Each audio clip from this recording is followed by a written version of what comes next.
Cool, right? Want to know where I got it? Well, look, go to cs.money.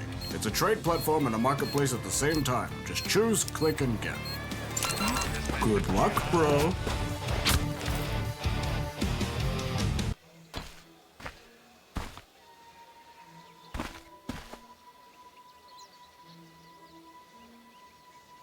I'll take that. Yes. Hells yes.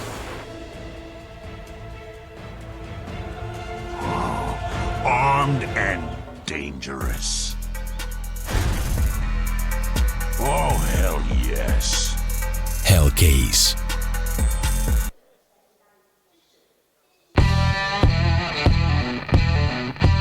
Big update and new features in the case battles. Updated and convenient interface with new options. Up to 4 users can participate in one battle now. Create and customize your battles, any number and any type of cases. Choose the number of participants and invite your friends with a unique link. Watch the best drop and win everything. Don't miss epic battles on Hellcase. That's right, everybody. It's time for another quarterfinal. Welcome back to StarSeries Season 7. We've made it to the arena. The big show is now, and so are we here on the analyst desk. We do have some new faces. Alongside of myself, we're going to have that of Maniac and Vendetta. Guys, it's been one hell of a day thus far. I don't see that ending anytime soon. No, I think this is a highlight, right? Like this is the big game of the day, at least for me. So no, I'm looking forward to it. We already had a pretty intense games leading up to this point. I think the first series, you know, the overpass map between Vitality and Energy was definitely one to look at. So yeah, I'm excited for what's to come. Very much, very much excited. I mean, Renegades is a team, I think, we don't sleep on it anymore, but their run at the major got cut by Astralis. You can't really blame them on that. Yeah. They might have gone further had they not faced Astralis, so I'm really looking forward to see their limits. And NiP actually doing better. I think if I look at the ranking, they're like top 6 right now. So that feel they're out of their super slump they had at some point. Yeah. And I don't know if they have what it takes to go up against Renegade. That's going to be a cool game. Which is a hell of a timeline. I'll just say that right away. Renegades versus Ninja Pajamas is what you're tuned in for. But this matchup does have a little bit of a wild card to it. I think both these teams, depending which one of them show up today, really could take this handedly. Yeah, and like the thing for me is, I mean, you say handedly, but the one thing that's seemingly NiP's specialty right now is the fact that they never lose badly, but they never win like demonstratively either, which is you know, can be a really good trait to have, but it can also be fairly annoying. Like if you're an NiP supporter, you want them to be more dominant at times, but again, they're always going to be in that fight. And I think even though we have Renegades leading up to this point, I'd say they've been the better team. Obviously, they have the better group stage. You can't necessarily just automatically go off of that and say that Renegades should be, you know, taking this rather easily.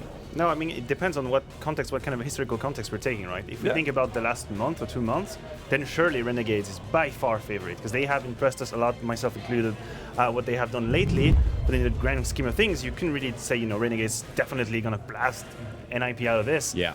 But both teams had they played a lot of rounds. Both teams, they didn't have it easy. Renegades made it 3-0, as we can see here, beating Tyloo, beating MIBR 2-1, FaZe 2-1. But these were very close maps. They've played an average of 26 rounds per map, so they didn't have it easy at all. Yeah, and just to note even further on what you're seeing right here, the tournament results for the side of Renegades, who have found success in Shanghai before. Can they do it again will be the big question. We've seen them hoist the trophy for the StarSeries, at least, right here in Shanghai before.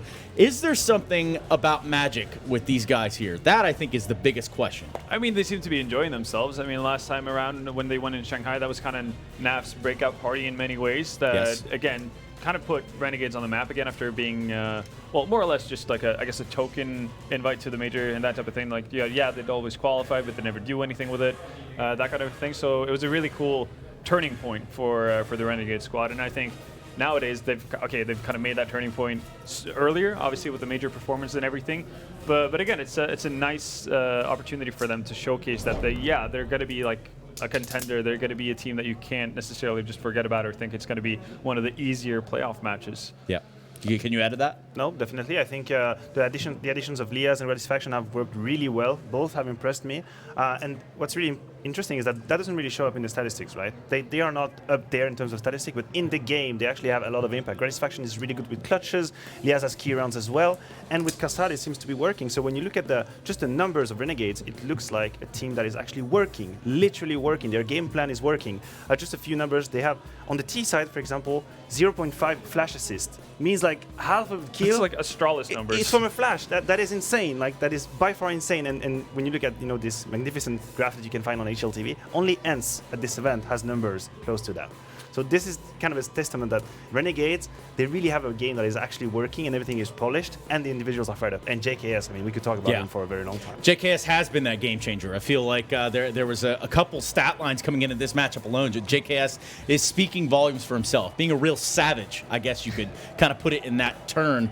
But they're going to have their hands full here. The Ninjas of Pajamas are very hungry themselves. We begin to look and talk a little bit about what they are going to bring to the table. I mean, obviously, we have individuals within this team that have the veterancy, that have the pedigree, that have everything that they need to win on LAN. But for some reason, they like to make this a little bit harder on themselves. They do. And I mean, Maniac brought up the fact that Renegades have had hard-fought matches so far. The same's been the case for NiP. You can see the past results. They had to struggle their way through, to the very, very end to make it through to the playoff stage, but they did so as well. Had a really, really cool matchup versus Na'Vi, the 2-1 loss. I think also the Fnatic matchup was actually one they probably could have won when you look at the results and how that match played out. So they've definitely done well for themselves. One of the things that they bring in here is actually somewhat revitalized Get Right, which I think is really big for them. Yes. At the major run, it was a lot about Force, a lot about Res. Understandably so. They had great tournaments, but again, you kind of expect someone like Get Right to be able to show up and actually live up to the namesake, or live up to his name and the kind of story he has behind himself. So it's really cool to see that he's kind of gotten into it again, because I think for a significant amount of time, actually, he was the weakest link in NiP. But I mean, how does that happen? We're talking about one of the most legendary players of all time. I guess these things come in phases. We could talk about it for hours. Like, how can a Let's do player it. jump Why not? out Yeah. of confidence? I mean, he has talked a little bit. He has had health issues. Obviously, that comes into play when the team, just in general, is not working. Get Right is a player that I think famously has made his role to, whenever a teammate would put his team in a good position, say a 5v4, then he would be that second blade and he would completely close the round. That's what he was his best at, famous lurking role, right? First of all, the role of lurker has evolved. It's not like passive lurker anymore. You have to be a bit more aggressive. And NiP just as a team has struggled, so he cannot just close rounds. That's not the same situation. Yeah, but they should be absolutely no strangers to playing in this environment. Neither one of these teams have that as an excuse regardless now. That's well beyond the grasp, especially when you think about the playoff run that the Renegades gave us at the Major. But we are not at the Major right now, boys. Ladies and gentlemen, we are in Shanghai. It's time to meet our teams and get them down to the stage. Let's check it out.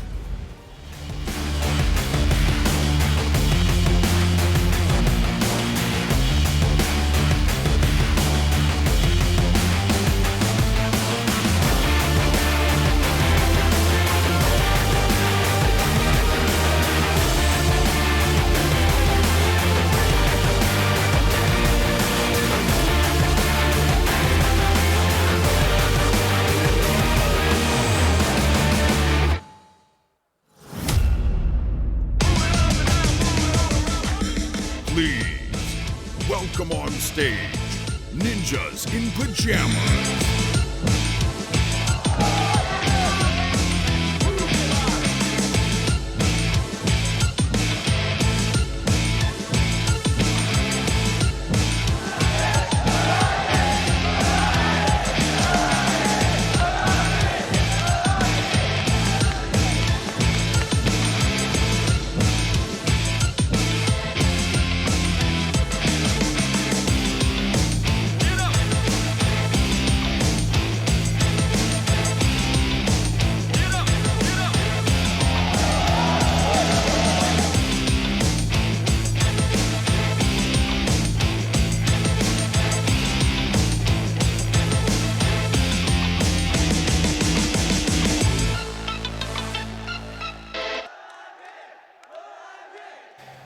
See the teams taking to the stage now and talking a little bit about the Renegades, the boys themselves, versus the Swedish boys of the Ninjas in Pajamas. This one gave quite the warm welcome, I think. I don't know. Did you expect that, Maniac? Kind of did, I think, just because of the NiP's legacy. You know, some players have been around for so long.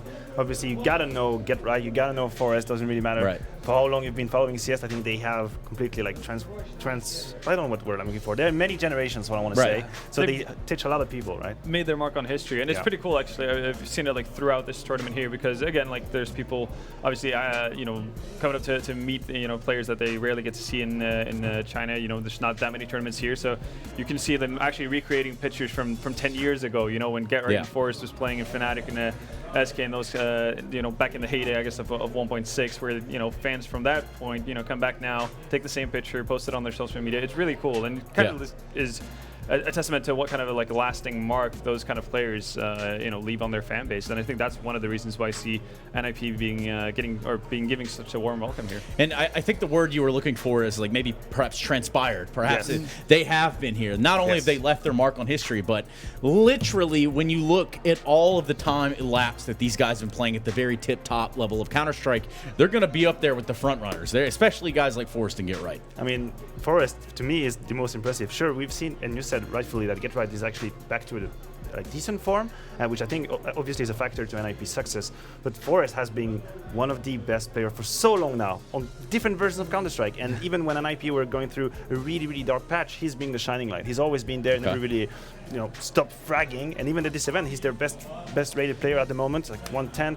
He's doing good, really, really good. I feel like you've got some numbers for us. Let's hear what you got, because I think this is just about the appropriate time. Let's hear some numbers from the side of NiP. You want to hear a little bit about NiP? Or perhaps the Renegades. That'll work. Perhaps the Renegades. And we can do Renegades too. If we talk about Renegades, this one we've just seen JKS right now, number 3 stats-wise in the game. He's pulling a real MVP performance, right? He has 129 rating, is absolutely impressive, and we've seen him in-game as well. JKM is doing a really good job. I think we don't really talk that much about him because of JKS, rightfully so, but 116 rating. He's also very, very good entry fragging, the best rated player in Renegades in terms of entry fragging. And the last 3, they are pretty much very close, like Azure, Gratisfaction, Liaz, all in the same type of numbers, but they all contribute. I think that's one of the strengths of Renegades. Oh, no, absolutely. And again, it's very much like you said, like, while I guess they might not have the most mind-blowing stats, I guess the remaining 3, it doesn't really matter because what you look at is the results they're getting from their players, and it's an actual team working as a team, which we've definitely seen cases of not being the I guess the issue for or the state for a lot of these teams, right? JKS obviously he's gotten some new bling. He didn't blow dry his hair today. There it is. No, eventually it'll land. But this team has already made a pretty resounding mark within 2019, and this is an event where I feel like they have to show up in a big way. They've already made it to the playoffs. They've already breezed through what was the group stage, but now is time to shine. Now is time to continue that sort of, I could say dominance, but I'm a little reluctant to say it. But it's time for them to really strap in and show that, hey, they're going to be a top contender for the rest of the year. Well, the thing is, after the major, ENCE kind of stole all the spotlight, and that is completely justified. ENCE were the surprise of the major, obviously, and Renegades kind of fell in the shadow, but they were doing something very impressive at the major, right? They took one map off of Astralis, they ran ENCE at the quarterfinal, but this event, that could help them just cement a new position in the top tier of Counter-Strike. Certainly, like if they go to semi-final or final, then we would have no way around saying, well, Renegades is the top team at the moment. It's a very stacked event. Obviously, only Liquid and Starladder are not here, but it's best of 3 all the way, best of 5 final. So if you have a good result at a tournament like this, that is extremely legit. Yeah, and I mean, considering the fact that where they ended up in the bracket as well. I mean, if they were to beat NiP, they have to go up against either ENCE or Na'Vi. For a spot at that finals, and that's going to be a tough task regardless. So even if they were to lose in a semi-finals, you could still think, depending on how they potentially go out there, you could still have your head raised and be okay with how they performed. I don't think you can, I guess, write them off and basically tag them as a fluke off of that major performance. They've just been putting a lot of work in, and it's showing a lot. One of the coolest things for me, obviously, like I'm someone who's known Jacob for several years now, and obviously there was a bit of a down period in his career after his venture in FaZe, where you could definitely tell that he didn't enjoy playing Counter-Strike anymore, and he's always been a very good, like, happy-go-lucky kind of a guy. He's always had fun playing Pugs, that kind of stuff, and that joy is back now, Yeah. which is really, really cool to see. And there's something to say about staying on the top, staying ahead in the game. These two, we did talk about it and talked about some of their legacy that has been throughout every iteration of Counter-Strike, it feels like. But Ninjas in Pajamas, another team that I think has needed to solidify where they stand. Well, I think they are pretty much buying themselves a new place at the top, because for a long time they were, in my opinion, out of the top 10 very clearly. They would not be in a conversation for that top spot anymore. And now they are fighting for it again. They made playoff at the major. Here they make playoff again. Obviously, as we said, Get Right is coming back to form. That helps. I think also that Rez and Lekro really came into form. Rez past tournaments have been flashy. He's a bit quiet here, but he might show up in the playoff. And obviously Dennis had a rough patch for sure. He decided to take some distance from the game. Draken comes in. Draken comes with a little bit of explosiveness, and they needed an up for sure. Yeah. But somehow they just make dear. it work. That is how impressive that is. And here we have Draken here on screen. Eating a banana. Eating a banana, Caught as it should be. dead in the act right there. Draken just trying to get some vitamins and nutrients in the... Got to get that potassium. You got to get it going. But I guess when we talk about performers on NiP, it can't always just be about the same old storylines, right? We can't always just hound in the fact that, do you have a legacy, NiP magic, blah, blah, blah. This is a new era for NiP. Although they have brought in a familiar face in Draken back in, sort of as a mercenary. Who else needs to step up in a big way here? I think the one guy who gets, I guess, not talked about as much ever since he swapped roles would be Lekro. Yep, absolutely. And again, like he went from being a player in Fnatic, where he was actually one of the high fraggers in that sense. He was meant to be a lot of the firepower behind the team. Obviously, a bit of a role change makes it that more difficult to do with what he's doing in NiP now. But he definitely has the potential again to just go off in certain moments and win you out. Certain maps, and again, it's a tough balance to find when you're new to the role. Again, he's not a natural in-game leader. It's never a role he, I guess, intended to have. I mean, he's come a long way since his days in public fear at Copenhagen Games to now, leading NiP. But he still makes it happen every now and again.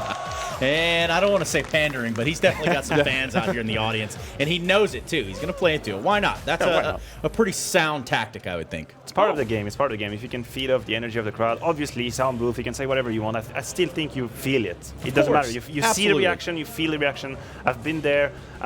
It's something special when you have the crowd with you. Didn't happen that much to me, because didn't have that many events in France, but it is something. It is something. It is a one-of-a-kind, magical experience. It is. Magical. But the magic needs to continue on here for the Ninjas of Pajamas. Obviously, we talked about the Renegades finding their way through here and their path being much easier in terms of making it easier for themselves. Now, Ninjas of Pajamas, are they going to have a kryptonite today? Yeah, definitely. We were talking about numbers, and we have these metrics that kind of, for us, help us describe how team play works in a team. Well, NiP, these are not good numbers. We're talking about, for example, the utility ADR, the damage they do with the nades is not so good. The flash assist is not so good as well. How they trade death is not good either. And still, they have good results. So it doesn't make sense, right? Like they kind of defy the statistics. But the most worrying thing for me is like, I think you could get further on, not necessarily topping the utility charts in that sense, but the fact that they're not able to trade. I think that during the group stage, they were down to something like 14% of their frags were traded at one stage, where that was 3 games in or 4 games in. That's abysmal. That is terrifying. It's incredible that they're able to win any games with that kind of a setup for themselves. Because we talk about just fundamental CS and how important that is to play. Trading is like the 101 when it comes to learning Counter-Strike, and they haven't been doing a good job of it. They're still eking out wins somehow. Scraping by. Scraping. I mean, the 1v2 with Forest that we saw the other day is just an escape scenario where they're able to get away from danger. I think that's easier said. You mentioned that clutch from Forest, and I think this is what these numbers tell us, is that NiP's success has been found in players having great actions, not necessarily like a polished team play or like crazy strategies with crazy flashes of trading. It's just individuals popping up. Forest did, Rez can do it, Lekro can do it, but they need that to go up against Renegades. Yeah, and you can't always rely on that. But what you can rely on is this quarterfinal bringing you a best of 3. We're going to have to take a look into the map vetoes. Guys, I just have an inkling, just a sensation that I know I shouldn't see a doctor about, that the first map might be Mirage. Might be Mirage. Oh my goodness. And you wouldn't be wrong, but you know what? I'm going to go do you one better. I think the second map is going to be Nuke. Otherwise, I'm really surprised. I think this is... Oh, those two? So wow. That is an interesting choice from NiP, because Renegades were in a position where they had 2 maps that didn't play that much, Overpass and Nuke, right? Yep.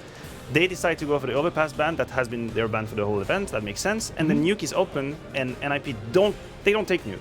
So I'm very surprised. I mean, obviously they know what they're gonna do. Yeah. Dust 2, I mean, when you look at the Renegades, that's the bottom line, like the bottom line of their map pool. Obviously, that's not their best map, and we have seen some weaknesses on the side of Renegades, on Dust 2. But I'm so surprised NiP don't go for that new pick. Again, to me, it's just like the fact that picking Dust 2, leaving it as a third, I think that's perfectly fine. Going into it as your map pick, I think that's a little bit more shaky. Not too big of a fan of it. We've seen pretty much every team has tried it at this tournament so far, being burnt by it at some point. And that's really what has me worried. I think they would have stood a better chance of having, I guess, a reliable result on a map like Nuke. But they have had pretty impressive results on it as of late. Again, like the losses they've had have been to teams like Astralis, etc. So while the, I guess, map percentage win wouldn't be that impressive on the side of NiP, the actual games they play have been really good. Yeah, I mean, well, just to interrupt here for just a second. We know that Nuke is out. Is this now a favorable ban pick phase for either of these teams? I'm liking it if I'm Renegades in that sense. I do think their map pick is, I guess, better in that sense. Like, I think they have a bigger edge on NiP than NiP do on Dust 2. And I also think Train is the last map that's been very comfortable for NiP, and even though that's a little bit more 50-50, just given off of recent form, I'd have to favor Renegades just over the course of the series. I would agree. I think obviously that's their decision, but I think NiP missed an opportunity to take an event like a tactical edge over the video. They could have pushed Renegades to a map that Renegades don't really like to play on Nuke. Now we have 3 maps that I would say both teams equally appreciate and equally play. Mirage and Train are both very good maps for Renegades and NiP, and Dust 2 is like middle pack. So I guess if you're Renegades, you have to be satisfied with the way the veto went. Yeah, of course, especially when you look at all the numbers that you've taken thus far. All of the ladies that you've... Never mind. Anyway, the point is they have actually beaten Astralis this map. That does say a lot about what they have to bring to the table here. I mean, yeah, they're just like normally when you see those kind of like last results kind of things being brought up, it's always like a team or two here that's not necessarily, I guess, as relevant, but pretty much the entire list of teams that Renegades have beaten on this map are, again, major contenders or even major champions. Yeah. So definitely an impressive thing and something that allows them to go into the map with full confidence. Well, the confidence shouldn't stop there. In fact, I'm so confident that one of the partners of StarSeries Season 7, being Hellcase, is here to do the damn thing. They have certainly shown up, and we can begin to talk a little bit about them. But in the meantime, we'll also get some beautiful shots of the stage. So make sure you head over to Hellcase and do what you've got to do. We all know how that works, right, Maniac? Got to get some You want me new to skins. say a little bit? I can help the people at home, right? I think there's something about the SLTV code, right? I think so. And there is also something about the SLTV 25, which gives you a 25% refill bonus. Top of my head. That's Sounds pretty good. neat. It is, right? That's not bad. Not bad at all. Not bad at all. Not nearly as bad. And really, I'm impressed thoroughly by your memory on that one. Of course, they're not alone. CS.Money, DX Racer. You see Zowie above there. You didn't say the third one. Well, I was getting there. I was just thinking about the one for last. the honeymoon dessert, which is also something we haven't been privy to here on the desk just yet. But the real dessert is over at GG.bet, another official partner of StarSeries and StarSeries Season 7. Go ahead and check them out, because you can get your odds, which I'm sure we're going to be displaying before we go live, before we go into the matchup, and see where this stacks. I mean, when we talk about odds, you guys talk about giving the favor somewhere, but are the odds going to display that? I mean, I'd imagine so. Again, recent results would lend towards, I guess, going the way of Renegades. Map-wise, especially with the first map being Mirage, right? Like, you'd have to side with Renegades for that one. So I think the odds should reflect that. If not, there's potentially some moolah to be made. I mean, as we said, people love NiP. Maybe that's going to show in the numbers. But when you just compare, like, pound for pound, the two lineup, even in terms of like individual level or skill, I would still favor Renegades. And when it comes to the gameplay, the strategies they use, how polished their game plan is, I would give Renegades all the way. And so to me, it's a situation where either NiP's player are going to show up like insanely good. Forrest is going to have a magical performance. Rez is going to be up there, entry fragging. Get Right is going to clutch. Draken is going to kill people with the AWP. These are all the conditions that need to come together for me to say, yeah, they have a shot against Renegades. Which is a lot. It is. That is right? quite a few bullet points to really think about. We talk about bullet points, they're going to have to hit many of those. Yeah, and I mean, I guess to play devil's advocate, one of the things that I guess we can't necessarily expect to be a consistent thing throughout the entire tournament, you know, for Renegade's sake, it's just the insane level that JKS has been putting up. Yeah. Like, as good as he is of a player, like, everybody has a bit of a limit. Like, it's not sustainable to just, you know, play God like the entire time unless you're simple. So that might have a bit of a dip, and it's going to be interesting to see how Renegades deal with it, because we talked about how close games they've had so far. He's been a deciding factor. If he's not able to play to the same level, does that mean that Renegades falls just short? Well, Renegade's going to have to get it going here on the knife round. Not even going to let him out of the ramp. That's how I like it. Right in their face, violence of action. And getting it done, it's going to be the Renegades that secures the knife round. I can imagine they go to the CT side. They would, probably. That would make sense, right? I mean, that's where they brought it back versus Astralis as well. You know, they've showcased that that is something to be feared. And NiP, a team that, again, I wouldn't say have the strongest in-game leader in Lekro. They're not necessarily the most structured at times. And again, as you mentioned, the stats kind of showcase the fact that they're not doing the best of job of just playing together as a team as of right now. That could be very tough to deal with if you get a rough start on the T side. Got an even tougher one for you guys to deal with. I need a prediction on Mirage. I don't feel that's that tough, to be honest. You don't think so? No, I don't. It's already clear cut. I mean, should we just skip this whole part? We could be wrong with, it feels pretty straightforward. Give it to me, Vendetta. I'm gonna go with the Aussies. Or the boys. All right. What do you got? Renegades for me too. Damn. Y'all out here sleeping on the ninjas in pajamas. Minus the J, of course. So who do you have? Look, it doesn't matter. That's not why I'm here. I'm not here to analyze the numbers. I'm here to give the story and the facts, which is exactly what we're going to do as we get into this first map of Mirage. This best of 3, this quarterfinal is ready to get underway, and I hope you're ready to get it started. Let's go ahead and head it down to the commentators. We've got Sadakist and we've got Chad Burchill. Thank you very much, Stunna. Yes, we are down here, and we are ready to go. It's going to get pretty aggressive pretty early on. Yeah. NiP versus the team that Mathieu, by the way, Maniac, said was arguably maybe the third best at the Major. Maybe they could have done the same as Ents. The reason being is that, okay, Ents had an incredible run. Don't take anything away from that. Being on the stage is also very different, and they gave Astralis a good map 1, but the only team to actually beat Astralis on a map in overtime was Renegades.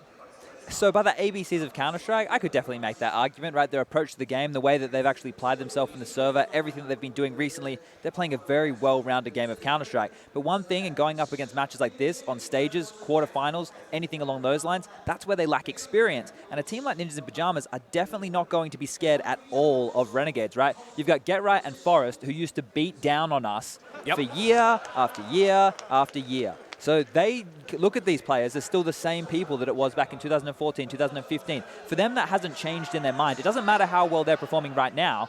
The thing is, for Renegades, they need to continue to prove themselves until they are that force that when they step up to the plate every single time, they hit that home run. And considering how close some of their games were during the Swiss stage, every single series, it felt like, you know, Renegades were scraping through. That phase game that we had to cast, that one was back and forth.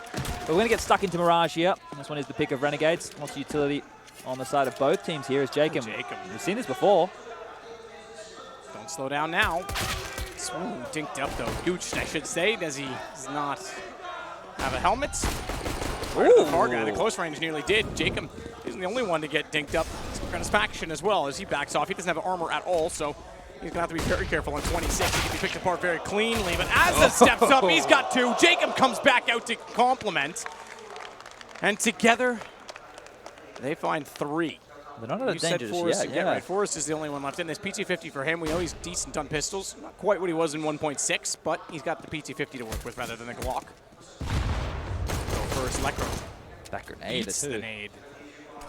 That makes it a bit more of an awkward situation, doesn't it? Yeah, whoever's flanking right now, Jacob, he should be playing to contain, not to get the frag. So sometimes you can get a little bit greedy, and in one of those occasions, maybe you open the door right here, because now they're able to pivot back towards middle. Even though Lekro is low, Forrest is still alive, and we've already seen what his clutches can do in this tournament. One big clutch on Nuke to just help them get to the stage of the playoffs. So there's still 30 seconds left on the clock. They want to go back towards this B-bomb site. The player pushed up in halls is JKS, so if it is an A plant, he can pivot and make that call. Oh, that's smoke. That's surely it. How do you win it now?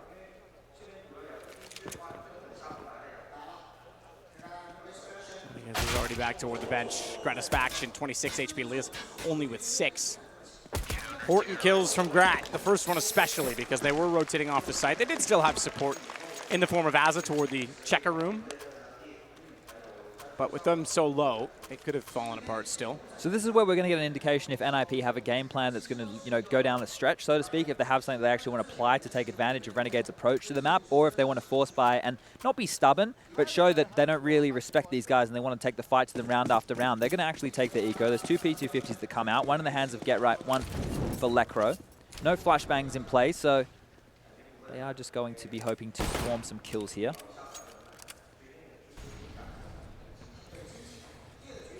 Interestingly, though, we saw Pitta before the game with pen in hand, presumably notepad or map, one or the other, highlighting some very important points, presumably for Mirage specifically. Jacob will take down Rez. He's going to continue to push up toward top mid, just as he wanted to do in the pistol. Did do in the pistol, but didn't get kills from it. He may not this time either, because they've actually scurried back through the T-spawn. And with this exact position, Get Right, the player inside of Palace, they're ready to go on to A with a minute still on the clock. Good positioning from Jacob, that's going to catch them back off when they transfer over. He's synced up far enough away that he only goes down to 24. JKS, though, he's tagged to 8. So they have to rotate very carefully and decide which battles they wish to take. It seems to go in their way anyway, because now they can get aggressive. And Azza, with 88 HP, will push up to try and close down the rounds. Running away is Draken. Come on. The Drak is back. Come on. The flank's coming anyway. He's going to be dead any minute now. It's just how much damage can he possibly do. The P250 at this range, it's perfect for these kind of duels. So he gave it his best shot. He will eventually get taken down there. Just to note, I'm sure kind of smart from Leaz just to make sure he takes the shots, just to get Azza the information. He's the low HP player, doesn't want to die corner, there. Yeah. Carry on. In this tournament, NiP, I'm sure the Death touched on this, but in case you missed it, you just tuned in now. They played it 4 times in this tournament. This is actually the pick of the Renegades, right? But they've lost it 3 out of the 4. The only team they beat on it was North. They lost 16-12 to Spirit, 16-4 to Na'Vi, and 16-14 to Fnatic in their opening Swiss stage series. So for them right now, it's a difficult task because it's a map they haven't been good on, and it's also a map that Renegades favor quite heavily here. So top mid control smoke will come out for Renegades, Molotov to land in front of it. Definitely something in vogue right now, but they're not actually going to play off the mid control. They've just done it to disparage NiP from taking it early, delay them for the time of that smoke. Once it expires, then they'll be able to go for their mid control. Gratisfaction, by buying the USP, well, by sticking with the USP in the second round, has been able to get onto the AWP in the third. And that could be instrumental right here because he has only the real investment on the side of Renegades. Everybody else has UMPs and a Famis for Jacob.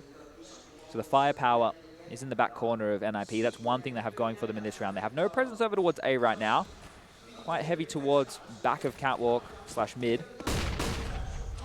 Trying to get the shot out with the AWP. It's Draken instead, though, for NiP. Interestingly, despite that Australia geographically is closer to China, NiP are the fan favorites. We could hear the chants for NiP when they walked on stage. Yeah, when Get Right and Forest were back in Fnatic in the 1.6 days, they used to be out here playing several tournaments. I'm sure that's when they made quite a few fans. Let's bring back Team 3D then. We're really rolling back the years. So as this one slows on down, there's 30 seconds left, and now the fact that they have UMPs doesn't really matter because they want to kill them as they come out the choke points. This smoke from Rez here could be instrumental into crossing and stopping Azza. Caught off. He wanted to get by JKS, wanted to focus on the site. Electro, it still stands tall, but Draken comes over top as well. That's going to make matters worse. Leaz gets it back to a one-on-one, but 10 seconds. Range is the problem. Time is not. UMP, he's got to swing. He doesn't know. Draken actually got that down. He could have pushed all the way in and been all over him, on top of him. I think he thought he was back at the second boxes, not up toward triple. He knows now he's gone toward jungle because, again, if he knew where he was right away, he would have been able to push in with that UMP. Now he's got an AK, does have some range, does have a kit to work with. No utility on either side. I take that back. 2 flashes now for Draken. He's got the picked AWP. up 2, and he's got the AWP. He's got the range. And he manages to get far enough away to give NiP their first rounds. Oh, that one there, down to a knife's edge for NiP. Able to hold on, and Draken gets that free upgrade going forward. So he's got to be happy with that one. Gratisfaction able to get an AWP back up again. Compromises will be made, however, on the side of the Renegades. Because they kept so many SMGs, they are able to buy. Azza only has a Deagle, though.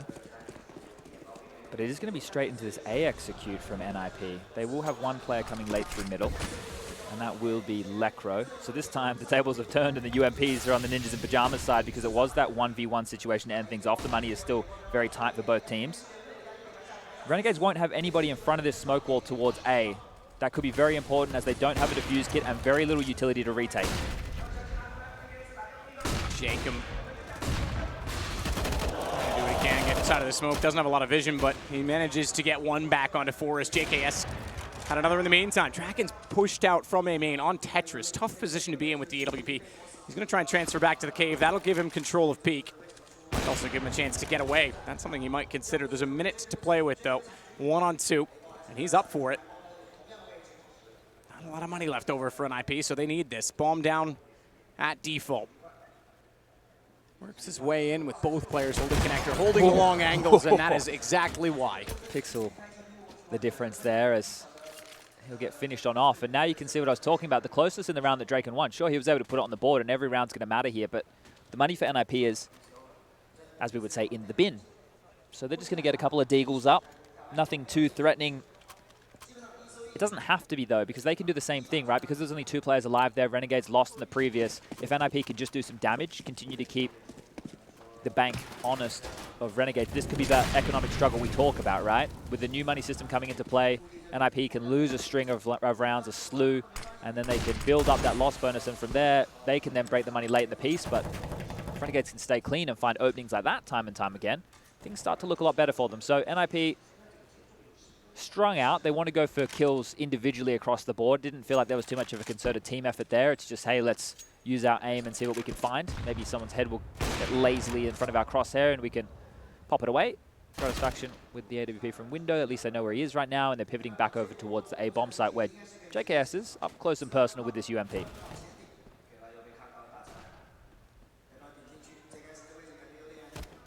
Yeah, right with the deagle. He knew he had to get the shot toward jungle, and he did, because he had to swing any further. He would have been caught off for it before A main, and that's where JKS was waiting. So he does get everyone else down afterwards. At least one fancy shot to report. The rest, not so much. JKS was after the deagle there when he could have gone and get Jacob's AUG, so that might come back to bite them at some point, but that depends on how this round right here goes down. We do have NiP buying back in with the 5 AK-47s. What they did last time was a late mid-control after Renegades went for the very early pressure. Gratisfactions actually dropped that smoke down, which avoids the Molotov that T's throw on their standard mid-control. So if they had gone for that in this situation, he would have still been able to stand there and go for that pick. And that's going to facilitate Jacob playing this close position. But they're not giving away this time with the smoke and Molotov set. They're actually waiting for NiP to initiate. No one else is close enough. Oh, so the timer, there you go. They knew how long they wanted to wait, and now they've dropped back just to play, well, it's between 2 thoughts right now, or between 2 chairs, as the Germans say.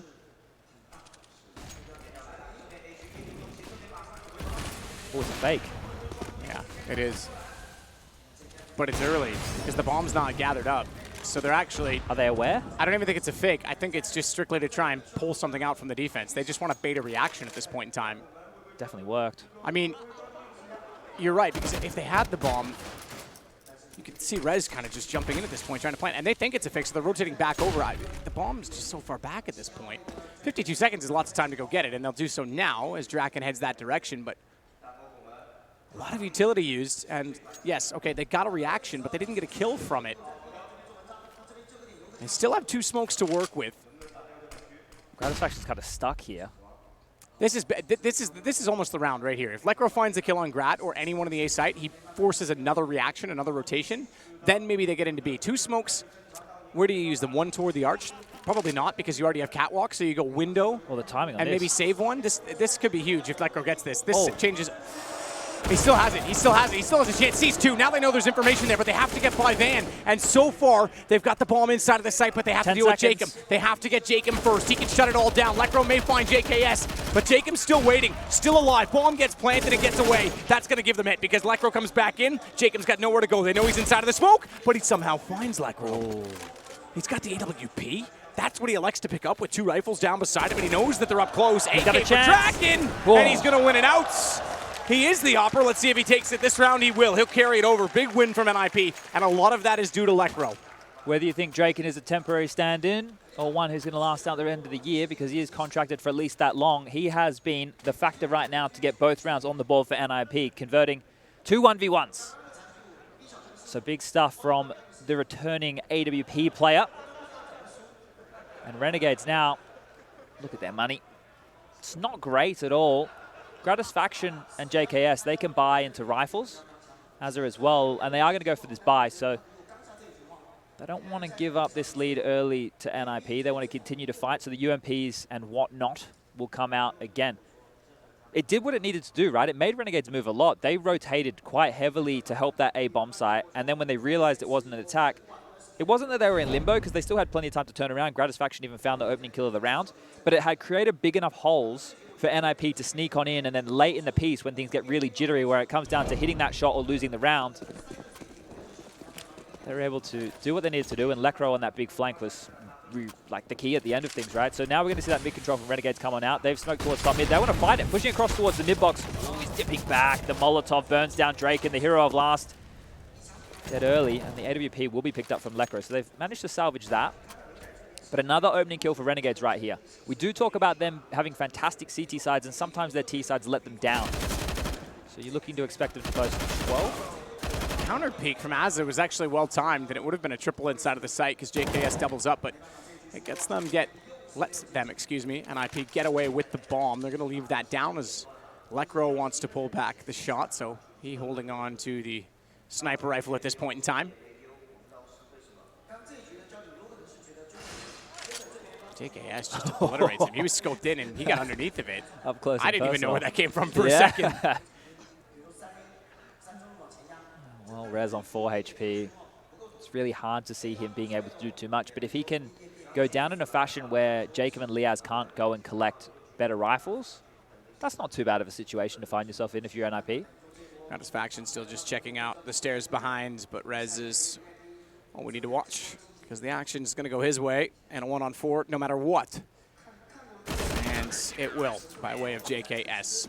He didn't go for the AWP in Palace either, so he's been able to pick up the AK-47. Maybe they're expecting an eco here from NiP, so didn't need to invest into the AWP right now. And it'll just be the Deagles and light pistol upgrade again from the Ninjas in Pajamas. The second map, obviously we have to get there. There's no avoiding that one, is Dust 2, and that's the pick of NiP. But earlier in the week, there was an interview that came out with Lekro where the headline basically read that they didn't even know their own map pool. That was the gist of it, right? That's ridiculous, isn't it? But when you look at their map pool, you know, they have a lot of maps where they're okay on, right? They can beat anybody on any given Sunday. They don't have a home map. Exactly. And the question becomes, would you prefer to have 1 or 2 maps that you're fantastic at, and then the rest of the maps that you're either, you know, average to poor at? Or would you prefer just to have 5 maps in the pool that you're average at, and on any given day you can pull out a win based off individuals? It's a lot more sporadic, but you're going to hold teams to it. So if teams have bad performances, then you have a chance to win on their pick if you're, you know, average across the board. I'm not using average in a bad way. I'm saying you just have a level that's consistently decent. But if somebody plays to the peak of their ability on their home map, you might get absolutely rinsed. So there's all that to consider with the Ninjas in Pajamas, and this is a kind of rinsing round that we do talk about.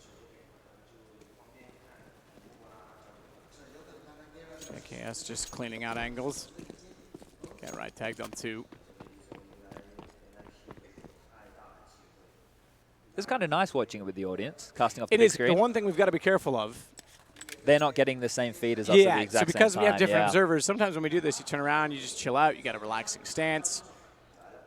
If we do get caught casting something you can't see, apologize. We apologize. That's why. I've been trying to keep both screens in my vision. Liaz does find 2 kills over toward B, and that's not surprising. His positioning was good. In fact, 3 kills total in the round for him. But against the pistols, in fact, don't even get any damage. Not even a nade, not 1 shot, nothing at all. Which means the armor, I shouldn't say stays unscathed because some of it would have been carried over already, but didn't take any more damage. It's one of those pesky things that when you have to buy back into it, it kind of sucks. Just buying more armor? Yeah. Yeah. You try and avoid that for as long as possible. That's one of the things that really goes unnoticed. In PUBG, until the armor is completely removed, it's the same? It's the same. Okay. So I'll come back to it because this is a gun round, but there's a cool little nuance for any PUBG players out there who don't play it seriously. I'll tell you that's a neat little trick.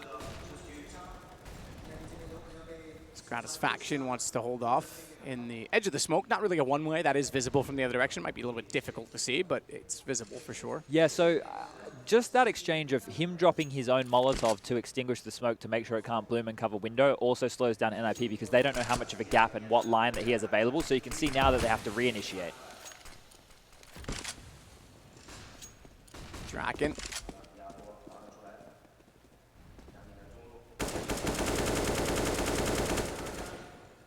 Just waiting it out toward top side of middle. Azza inside of the window behind the smoke. Faction has one at the bottom of the stairs, which is designed to let him see above it to cover the catwalk, and he's done that. No one's even bothered working over toward A this time from NiP. Just to note, with 50 seconds left on the clock, Renegades don't have an awful lot of utility left. Liaz, especially on the B bomb site now, he only has one flash, and he's kind of been left to his own devices. The rotation is going to be through checkers, but it's not going to be quick. So if he goes down, the bomb site could be given up immediately. Draken swings around with the smoke down. Gratisfaction wasn't able to see it, but he knows that means it's likely to be a B. He telegraphs it with this much time left, and so too the kills. It's Draken and Rez. They double up, one each. And Forrest waits by the window, holding the entire wall. So even if Crack goes in, he'll spot him. Good shot from Gratisfaction, but it's fine because the information comes out as a result. Rez is able to trade in the rounds. It'll go to NiP, 6-3. They're getting back into it now. And the crowd with the clap that you may be able to hear at home signaling the save. Yeah, round over. Basically, they can tell that this one's gone the way of the fan favorites. And nice upgrade there for Jacob. yeah, I was going to say they'll lose one more gun. They got 2 AKs on the CT side. That should be the way it ends, just based on positioning. Yeah, so PUBG, in certain situations, so if you have like a tier 3 helmet that you just fought and you go to loot a guy and it's only got 1 HP left on the tier 3 helmet, it's still worth grabbing because it'll still withstand 1 shot from a Kar 98. So if you're late game and you know that you're going to engage close up and he's got a Kar 98, if he misses, you can spray him down, and then chances are you're going to get whatever helmet he had anyway. So you basically get to withstand a free Kar 98 shot without getting knocked. See the kiss cam? That was cute. Yeah, it was on the cheek. Oh. So same thing early game, right? Because chances are if you can withstand the Kar 98 shot, those guys are good enough at 4 times spray that they're going to be able to win the spray battle afterward. So it just gives you exactly what you need to win the fight. I got asked to do like a charity PUBG event on the desk, and I was told it was just going to be some fun, but I would have had absolutely no information in that game other than you drop on in some airplane. Because most people when they have, I know this is like everyone's like, oh, off topic, not CS. It's just an interesting point for gamers out there who don't know, because this might make you better at the game you play casually. Yeah, guys who have like tier 2 helmets. Wait, is this underway already? This is underway. We missed it. We were so late in the replay. I thought we just got back into the other action, but we just jumped straight into this. Another gun round. I was still rambling on because I thought we were still waiting for the round to commence. That's what happens. We were late to it. So Jacob is going to take down Rez to close it out. That means Renegades get the response, and it's a bit of a reset against NiP. That was a phone call from Gabe right there. He said, listen, boys, shut up.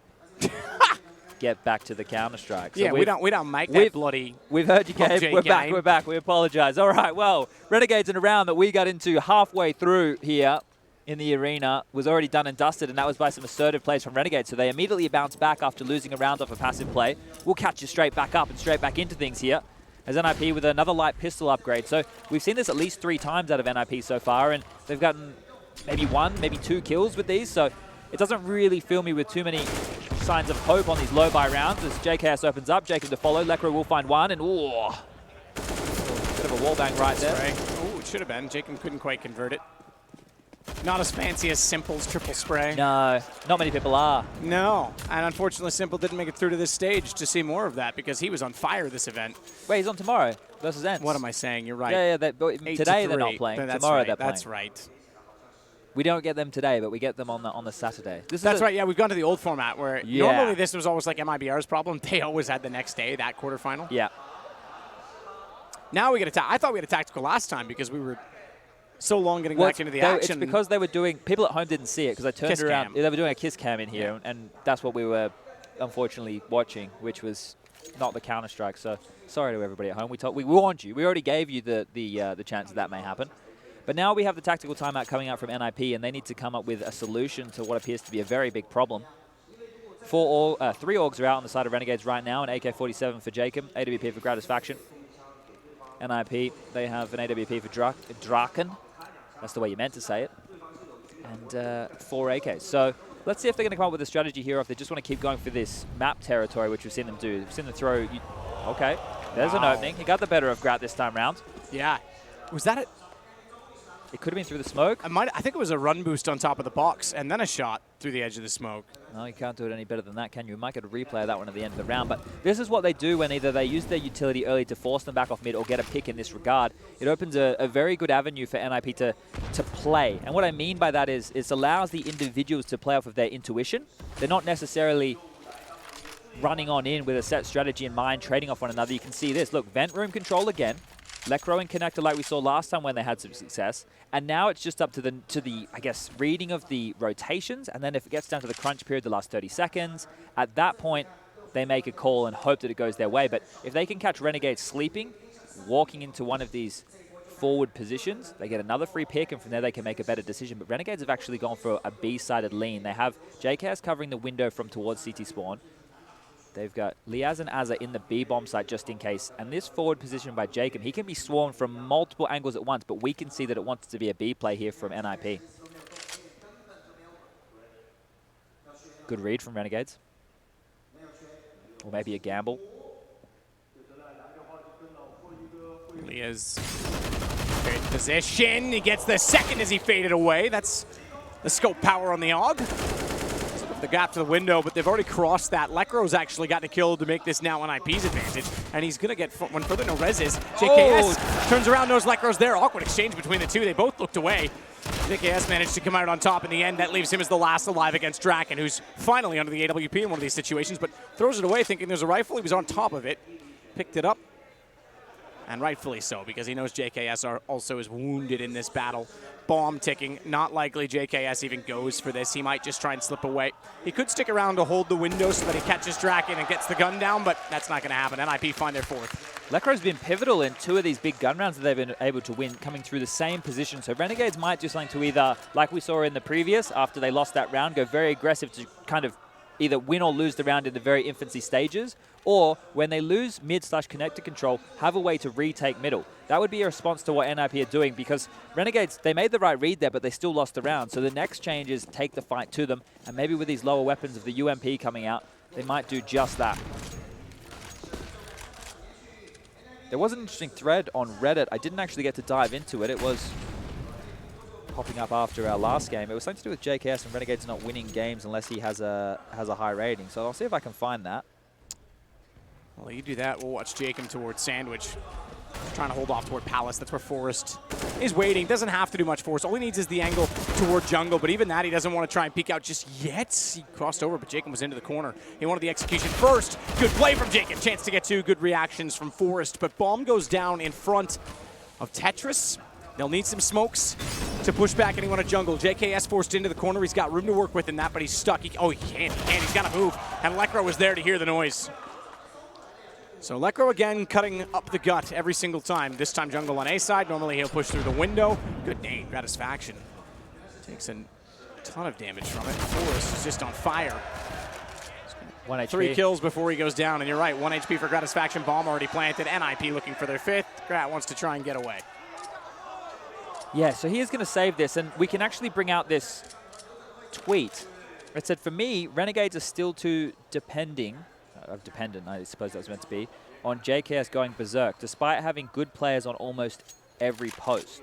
Haven't won with him pulling under rating 1 since the 18th of November 2018 versus Tainted Minds, and lost to some weird ones when he does. So this is from Dennis Vang. I haven't actually stat checked that. If true, big if true. Yeah.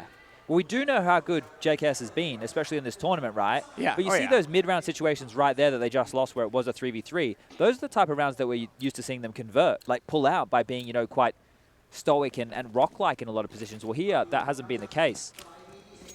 And now Renegades are having another low-buy situation. This time, shotguns have come out. So this is the potential 8-7 half. Never mind. That saves all AWP from Gratisfaction. It's going to find an early kill onto Rez. And no reactions come out from the side of NiP because the majority of them were over towards this A-ramp area.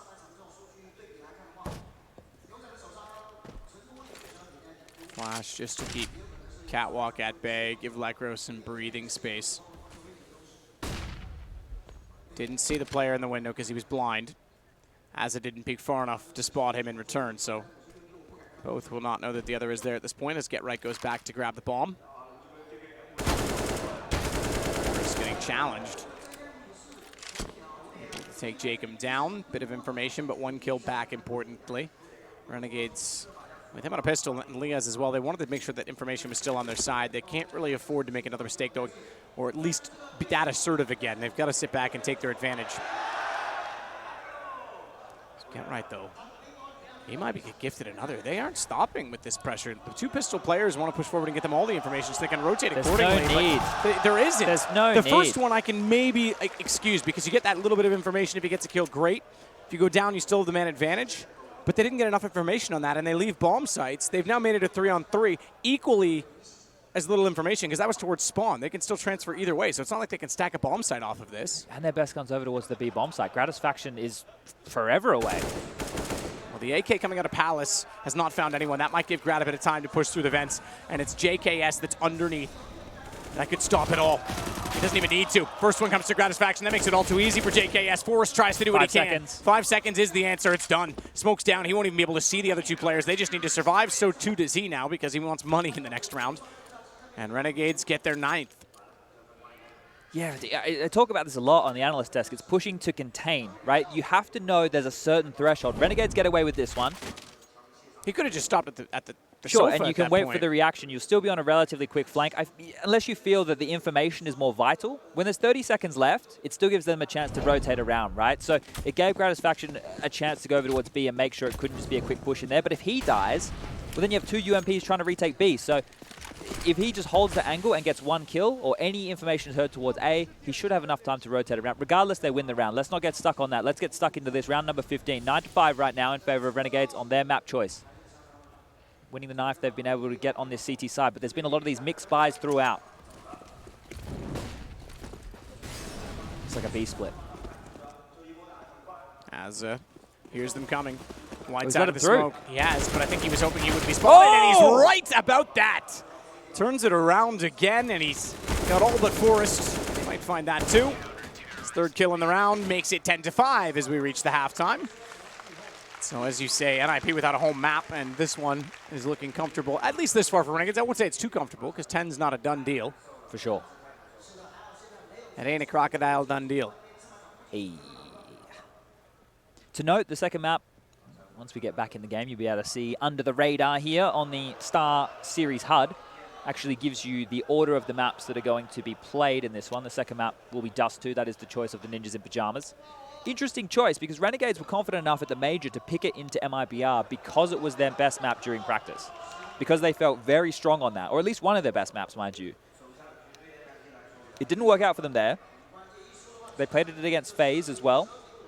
And that was a 2-0 match. That was the one which actually had them qualify through. And they lost that game. I believe it was 16-10, something similar to that scoreline. And one of their massive holes was on their CT side. So if and when, more when than if, we move forward to map number 2. We'll see if Renegades have done anything to fix those holes. But for NiP as well, it's just another one of those maps that kind of fits in the middle of their pool. You know, questions could be asked. Why didn't NiP go with a map that at least they can try and use a bit of tactical prowess on? Maybe they just want it to be free-flowing. Maybe they've realized at this tournament that it's the individuals. But as we kick off the second half with a pistol round, Renegades aren't doing anything too tricky this time. They've got a P250 on JKS, a smoke and a flash. Everybody else has Kevlar with their Glock, Get Right with a smoke and a kit. I wonder if this is show the bomb on the A ramp area of the map and then try and use the 2 players over towards B and middle to take territory off of an over-rotation. But early we're just waiting for pushes. Nothing exciting happening within the first early stages of this round. He is already finding Draken. Rez makes up for it. Actually jumps around the corner, which was smart because then Lias couldn't re-peek from lower and catch him off. Would have had to be very timid and cognizant of the fact that they would have been above him on the catwalk, potentially peeking from connector. All sorts of possibilities, but Gratisfaction is a bomb down in A, and A that's wide open. Reverse play, though. Watch the flank. Rez is already in position. I think that's going to be checked by Jacob. He's watching it for now. Rez just has to let this sit. Give it more time, but he doesn't. He doesn't give it any time. Lekro's on top of it. They may have to go the other way. Oh, I thought it was going to be Rez to come in late and try and get the defuse, try and catch them off when the aggro was the other way. Instead, they go because he goes down. They need to take advantage of it somewhere. As Forrest gets the shot back, it's all on Jacob. You're right, though. They missed the smoke. What? And that's going to give him a chance because not only does he not have to worry about the defuse going in, he's already spotted that they're not on it. He kills Forrest in a spectacular fashion, and he's pulled them away from the bomb. It's going to be Renegades finding number 11. How do you fluff the smoke on the bomb in that situation? Just hit the box. Just underarm it. That one there's like throwing a T-ball at a You don't throw a 6-year-old. T-ball. Under Armour T-ball. No, you put a T-ball on a T-ball tee. on a friggin' tee. Oh my God. Well, that's like missing a T-ball. We got there in the end, we Chad. did get there in the end. I was just checking some stats as that craziness was unfolding towards the end of that round. To note from the CT sides, Jacob and JKS won all of their opening duels. So either they were aggressive in finding picks, or when they held, they found the first kill. So now that we flick on over, we can have a true indication of how they're going in their opening duels in this map. Jacob will probably be one of the pace setters, whereas JKS is a little bit more passive, more of the lurk style player. But now we will see the eco round come out from the side of the Ninjas in Pajamas. And this one should be relatively easy. But we did see earlier today a 5 USP round on Nuke on the CT side come out on top, which was wild, I think is one way to put it. Yeah.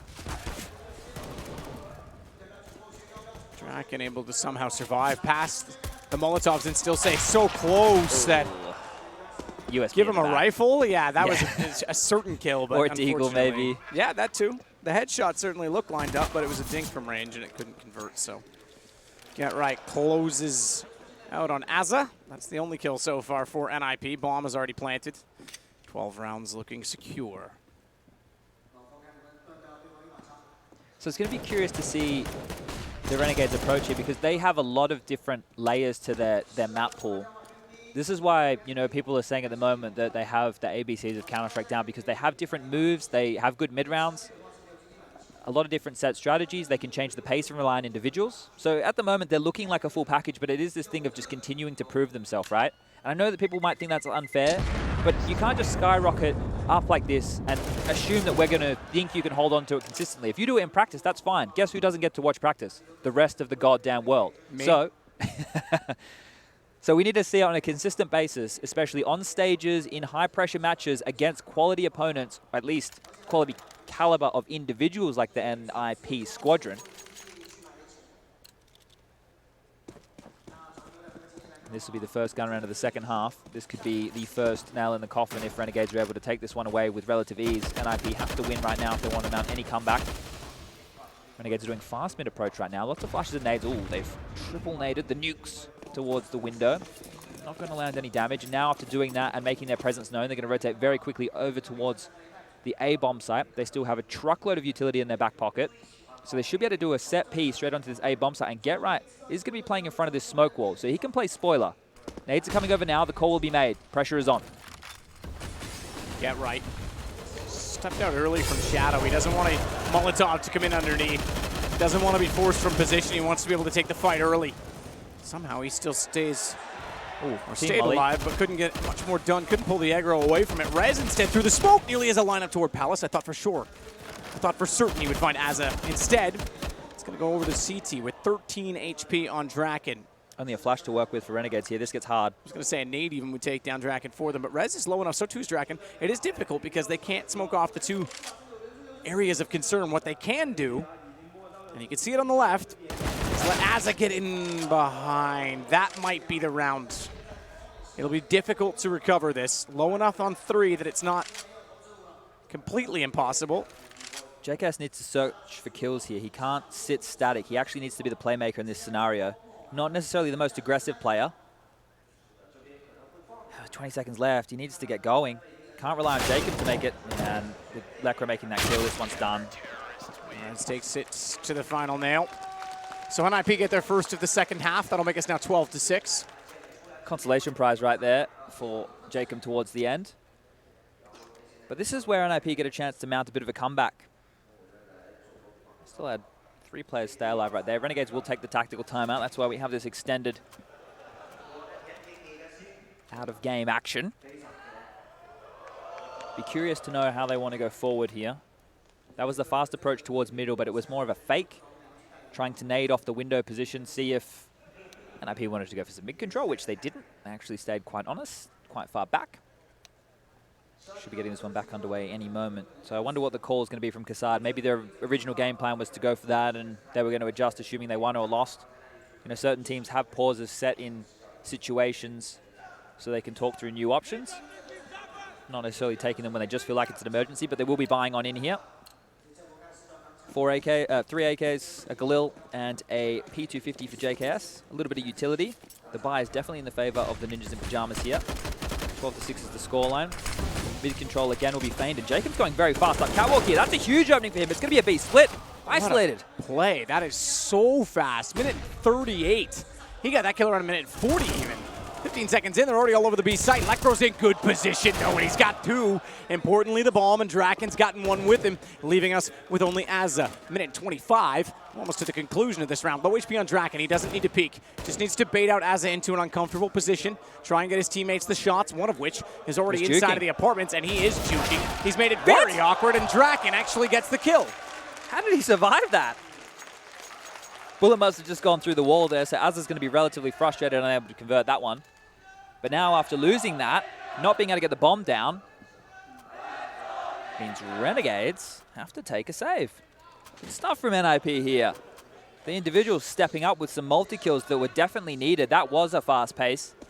Renegades in their earlier games on Mirage, we saw them do a very quick window boost as well, Matt, through the underpass. They were very noisy with a similar set of grenades towards the middle, so they've obviously have a bit of variation to that mid control. This is going to be a waterfall out of Palace, so you're not expecting too much from this round if you're Renegades. Just a plant would be nice. Get right is the man to receive. Flash is going to come over. Isn't going to blind him up at all. His attention now will be taken, and 1, 2. Can he get more? Oh, didn't have the control, but it doesn't matter. He's done enough damage. Az has gone nowhere to go. He's already stuck in. As Chris gets stuck into him. So 3 in a row now for NiP. Now this is where you start to worry for Renegades. Their T-sides at certain times have been quite weak. They've done a lot of work on that. They've been spending a lot of time boot camping within the realms of Europe in these first 4 months of 2019. No AWP for Gratisfaction to note. So it looks like they want to go for a bit more of a B lean this time round. Maybe go for that split once more. They found success on that opening cat pick. But teaming out of the B apartments, they weren't able to get anything done. Rez has an angle over the smoke, and now that nade as well. This is the window boost. Okay, we've seen them do this before. This is taken out of the Serbian playbook. This is a hunter play. So Azza will flank onto this A bomb site. Surely they're ready for this. I don't think they are. He's going for the B flank instead. This is, we've seen this so many times. Bombs in courtyard. This is perfect. How are they getting away with this? There's no way they expect this. And there's no one else on catwalk. That is a dead man at bench. Lekro is done for. He doesn't even need to do anything. He's going to walk in behind him, see if they rotate back down catwalk. He's got him yet. Don't let any chance of anything giving it away. Don't give a chance to someone to walk in behind him in turn in rotation. So they get the kill. They confirm it. They didn't need much more time. They were already on the precipice, so they can work in. Should be a save. Bomb planted, and 5 alive. Renegades are going to find 13. You're right. I would be out of there. That's 100% Kassad and the Serbian scene. That's a strategy from that part of the world. They have run that. We've seen that in the tournament already. The hunter boost. Big one to pull out right here for Renegades. Important round to get on the board. And keeping all 5 alive, like you mentioned, means that they get a chance to slowly build a bit of a buffer. NiP will be able to buy. Saving an AWP is instrumental, especially for Draken. Heaps of money. There's not going to be any issues for them getting it going this time round. But yeah, that boost, right? When we saw it against MIBR, the vent wasn't broken. So Azza actually had to go towards jungle and got lucky to find Fallen. But in this situation, vent was well and truly wide open. He can go for an A flank, or he can go for the B flank. This time round, B was the port of call.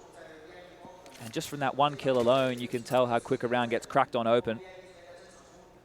So NiP now have to be wary of that at the start of the round. Their rotation away from window is kept honest at this point. So just to keep note of how this will play, if Renegades throw all those really quick nades towards window, whoever is playing that jungle position, he can't rotate away as quickly. He needs to keep his eyes on that for a little bit longer.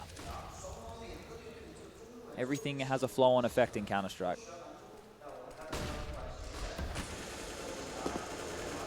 Desperate from Jacob, spraying every which way, but Rez is snuck out with a flash that left him so blind as to not spot anyone. Forrest wants to see them above the smoke. He's fired, though they know it.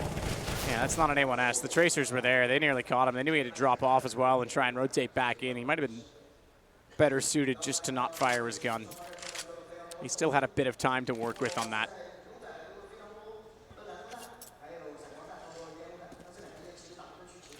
They want to reinitiate on mid from behind this mid box. It looks a little bit awkward here, but they've got players on extremities right now. JKS over towards Palace. Coming through the underpass right now is Liaz. Low HP is his issue, but it looks like an A split is on the cards here. So expect utility towards catwalk and window. JKS will come out, I assume, late here after they've made contact.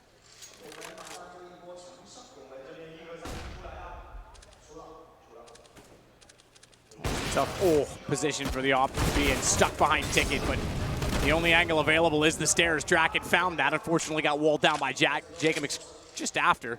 Bomb dropped in the middle of the site with a flank in position. This is pretty much them locked in. I mean, no choice. Good find. Still have to kill from Azza.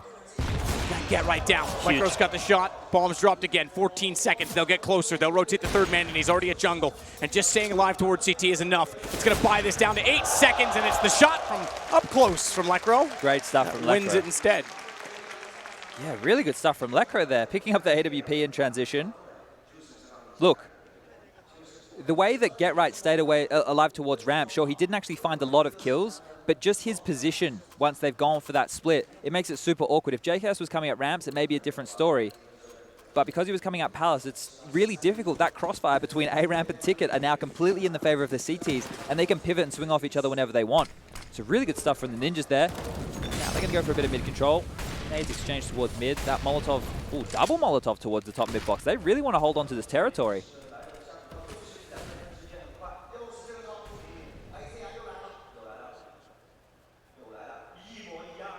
4 players close towards middle here. Forrest from up and over will get 1. Rez over the smoke grabs another. Things are falling apart for Renegades. Molotov didn't make it. Bounced back out. Lias can't get closer as a result. He's got to stay where he is. That lets Forrest find the kill. And Draken swings out to find Gratisfaction. Only 1 kill in that time going the way of Renegades. That's JKS coming in from the front of the site, but he's nowhere near the bomb. He's nowhere near winning this with a minute to go.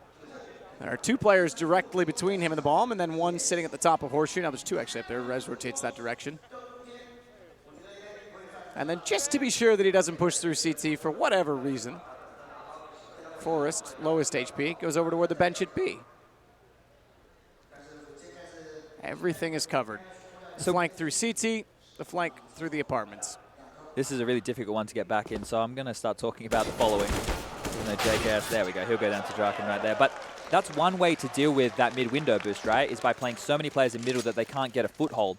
Now we look at the flow-on effects for what that means for Renegades. Well, if Renegades are going to assume they're going to play such a heavy presence in middle, then they might expect Get Right just to be the sole A anchor and try to isolate him by giving a mid fake, giving mid pressure, and then lurking out onto the A bomb site and seeing if they can push up Palace and A ramp at the same time to find him obviously looking at one or the other to trade him efficiently.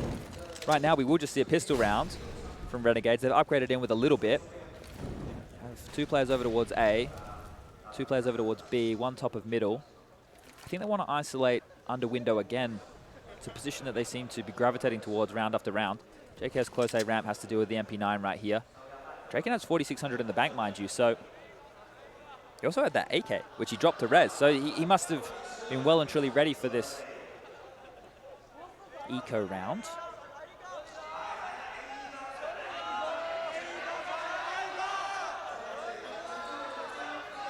Not sure what's going on right now, but the Chinese casters, I think they're playing with the crowd. Yeah, a little bit. It's always fun to do that.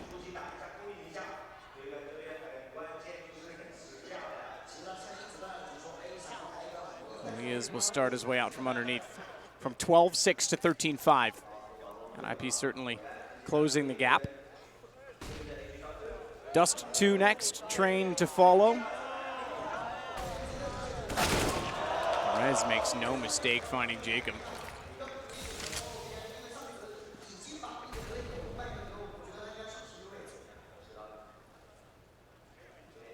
I'm trying to, obviously the slow approach from Renegades is to see if they can find anybody sleeping, like any kill at this point, any avenue in, any chance to win the round. Obviously they're going to want to go for that. Had a chance to get Draken maybe. He pushed up. Not really required of him, but he has the MP9, so whatever. Give him some money. Yeah, give him some money. He's got 5,200 now. If he gets another kill with that, that's with 1 kill included already, but he gets another kill with that. Oh, they need to die. They're running away. They're running away from them. Why are you doing that with 5? Okay, they did run toward them in the end. Yeah, they have to. The CT very smart from NiP right there. See, that's Lias and JKS. Now, for those of you who aren't familiar with Australian Counter-Strike, Imagine your teammates who you are going to expect to be last alive at every single round, and you normally have one of them. Well, you have two of them in the same team. So that could be a point of frustration, that's for sure. Everyone knows these players exist. I'm sure we've all played with them once or twice in our careers. Kassad now taking another tactical timeout, talking this one through. We can see him. Oh, you can see him as well. Well, you're on the NiP camera. We're on the Renegades one in the stadium, and Kassad is being very vocal right now, talking through this situation. Renegades are going to buy on in. I think a problem is no AWP in the hands of Gratisfaction to try and find not free openings. You can see here, actually, the AWP is toe-to-toe. The stat line on the screen is 7 AWP kills each. But it doesn't feel like Gratisfaction's had one on the T side to find openings. They've been relying more on the smokes and flashes, the set pieces, kind of like what North was doing on their maps to get into rounds. This could turn out to be a mistake because as the piece goes later, it becomes less and less viable that they can save up for the AWP. High flashes just in case anyone dare peek. And Get Right is playing a closer angle. Got a smoke, he'll delay it instead. Try and be a little more passive. Minute 29, that smoke goes down. There's a couple left over on the CT side still. 2 to be exact.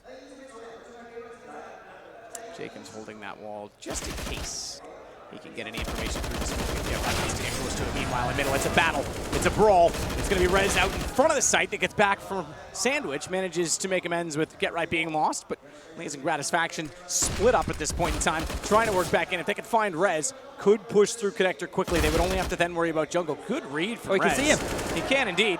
Slow to react, but make sure he gets the kill. It's a good read from Rez. He was so busy in the front of the site, you'd think that it's very easy to forget about Connector almost. But he turned around to find it. Now Gratisfaction, though, has the round in his hands. Forrest needs to sit pretty here. Just stay put. So much time. Oh, he thinks he's on a flank. They don't know where each other are. Right around the corner from one another. The stairs, the only thing between them. There you go. Perfect time to use this camera angle. And one hoping that the other is going to be baited by time. Forrest refusing to move until the bomb is planted. Has the angle, but Gratisfaction has the shot. You know what? The fact that his spidey senses had to be tingling that Forrest was everywhere meant every corner that he checked couldn't be lazy. But still, to hit that, I guess when you're the T who's moving, you're actually seeking out the duel. Forrest is sitting and waiting for some form of action to happen. Clearly not ready in that moment, and Gratisfaction gets the better. That is a huge clutch right now. The money's still in the favor of NiP, but Renegades were struggling for rounds. That might be the miracle they need to fire them up, get everybody in the booth going. You're not wrong. Gratisfaction had his hunches about him. He was fully in fight mode, whereas Forrest was waiting for time to be his friend and go for the bomb. He might have heard him and thought, well, he's not coming for me. He's going to the site. Little did he know. Just in the order these rounds have gone so far, it's been 2 to Renegades to kick things off, 3 in a row for that of NiP, 1 for Renegades, and 3 again for the Ninjas, followed by that round from Gratisfaction. This one's important. Get Right, already gone. Gratisfaction getting that kill as well as Draken fires one back in, smokes down. He wants to get aggressive and spray into them, but he's smart. He realizes it's highly likely they'll push through, and if he fires a shot and misses, they'll be all over him. So he goes back to the bottom of the stairs where he can find additional coverage. Shoot and run. Bomb already planted.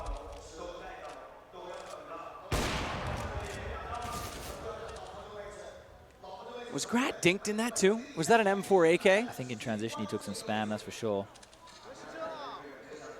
Black rope. They're going for this with 2 AWPs, Matt, and only 1 kit. He's going to work his way back out. Forrest is in a palace above. He's going to give away his position. That allows JKS to turn to get the kill. But underneath of Shadow, there's nowhere for Azza to hide. Kit's down, not necessarily gone. It just means Lekro's got to go far to get it, and there's not enough time to do so. So JKS will close it out. It's map and series point for Renegades. Excuse me, series point. We're just getting started here, aren't we? That's 2 Map next. number 1, yeah. Forgot we're on our second series of the day. Look, we'll get through this. Tomorrow we've got 3. It's true. Maybe it is series point. Maybe I'm just giving them dust too. Maybe that's a prediction call. Look, I actually think that NiP not knowing their own map pool and potentially picking into Dust 2 unless they really found some weaknesses of Renegades that they could exploit, might be picking into the bear cave or the lion's den. Right now, the last round, potentially round number 27, Gratisfaction will open it up. The hero, realistically, who's got them in this position, finds the opening to take them to almost the game. Okay, smart call right here. The fact that they find the opening, they pick up the bomb, and they just transition back towards the bomb site. Now they can execute as a team with the lion's share of utility, trade out. If you go 1 for 1, you can really take your time with this. There's no need to rush it. get the bomb down, and secure yourself the round. The basics. This is what we've been giving Renegades the entirety of the time. But what Ninjas in Pajamas have is the ability to turn any round on its head. Forrest, the key component of that. He might be down early, but we've seen what Rez can do. He's had a couple of multi-kill rounds over towards this A-bomb site. Lekro with the Deagle, an absolute monster. So this one's not done yet. Tough ask, though, of the Ninjas. Leah's with 2. Kraken still hoping the smoke will work in his favor, that they'll get close and want to put the bomb down. They've jumped right by him. He's actually got behind them late, and he's looking for the bomb. He knows that's his best bet. He's got it. He's got the off behind him. He's got everyone on top of him, though. Really worked out, but trigger discipline, not enough. Renegades will win the map, not the series. My apologies, but we're not done yet. They might still, as we go to Dust 2 next. Yeah, well, that was very... Look, the first half, Renegades were looking hot to trot. Obviously, they dropped a couple of rounds there that maybe they should have been converting otherwise, but all in all, it's a competitive series. NiP, like we mentioned, you know, they might not have a standout map, but they're going to hold you honest on every single game they play. Big performance from Drake in there. 23 kills to his name. So he's showing his worth once more. And the crowd will clap after map number 1. Everything looking good. We're going to take an ad break. And after that, we are going to have the analyst desk and then back with map number 2 being Dust 2.